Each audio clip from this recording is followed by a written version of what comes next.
Welcome back to another fly tying video at Messer Branch Outdoors. And as we continue in our nymphing series for Western North Carolina, delayed harvest, things like that, I want to tie for you a nymph, a Lansigan fly called the Rainbow Warrior. So you can see I have one here on my Norvise Fly Tying System. I did change up. I did go with a different color bead. I went with actually a rainbow color bead. It's a 3.0. And I'm going to be tying this on a size 14. I tie these in 14s down to 18s, each with a specific purpose of what we're doing. So I just want to let you folks know that. It's a quick tie, easy tie. You make it the way you want it, and I'm just going to trying to teach you technique, and you guys get creative, and you be the Bob Ross of your nymphs out there. So the first thing we're going to do is I'm going to secure my prepared hook and bead into my Norvise Fly Tying System. I am using red thread. It has already broken on me, so bear with me if it does break. You know, that's just the way it is. I want to spin me up a thread down. I want to go back and just kind of get down a little bit of a base right here, and whammo.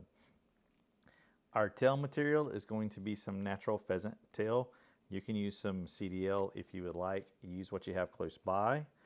I don't think the fish aren't necessarily worried about exactly what the material is. I want to tie that in there long, and then I like to pull it like so.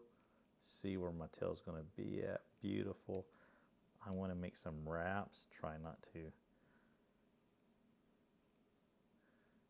nick my thread.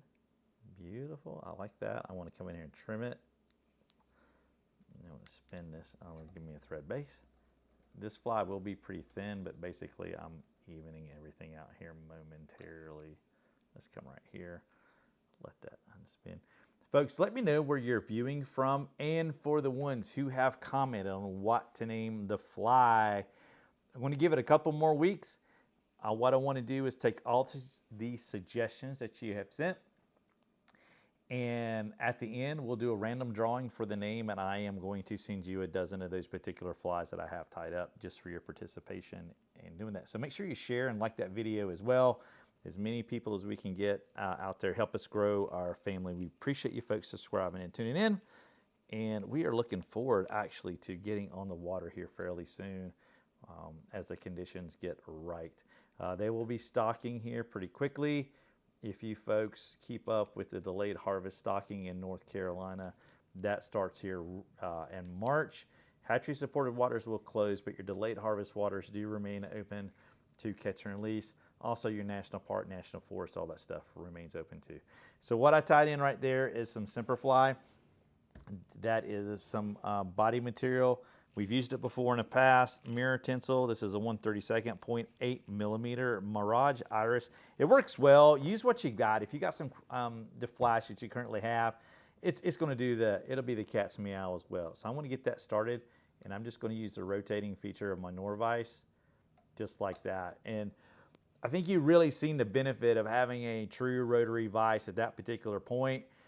I was able to very quickly, boy, I can't talk today, very quickly wrap that material up that hook shank right there. And on mine, a lot of times I basically don't do this particular step here, but he did have a wing case on it, so we're going to leave that there for a wing case, put a half hitch, and we're going to get a little bit of dubbing. And this is where when he, Lance, that being he, talks to people about who tied his fly, is sometimes you put too much dubbing on there. So we're just going to start with a little, and I'm actually just going to do traditional, and I am going to use a rotating feature of my vise just like that.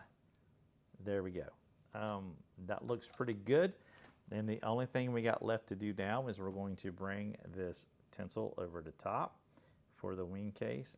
So I'm trying not to hit the camera. I'm going to go behind twice, front once. There, we've got it locked. I'm going to reach in here with my Dr. Slick scissors, cut it.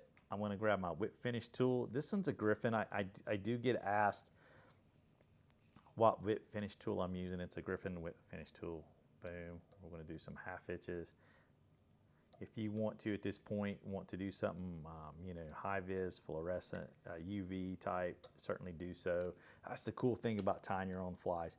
But when you see this bead in the natural light, it does have those rainbow colors in it. Just real simple tie. You know, I took a little bit longer explaining the steps there for you, but check out all of our social media channels. Please like, comment, join the Mesa Branch Outdoor families, folks. We appreciate you, we love you, and we will catch you next week on that fly tying video. Y'all take care.